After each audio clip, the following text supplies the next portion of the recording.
يا سلفي إن كنت سلفيا فالسلفية ليست فقط في الرد على المبتدع، وليست فقط في الجرح والتعديل، وليست فقط في تحميض الوجه ومد الشفة وإهانة أهل البدع.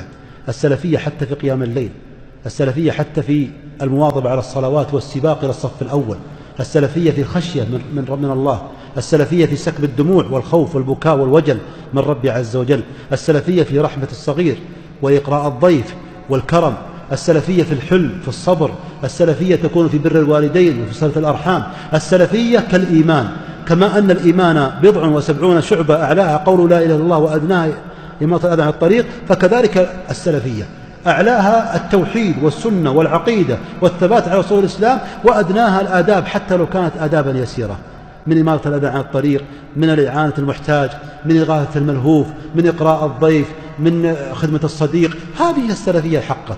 فكن سلفيا بكل ما كان عليه السلف ظاهرا وباطنا كما قاله المؤلف رحمه الله تعالى. هذا هو السلفي الحق. نعم.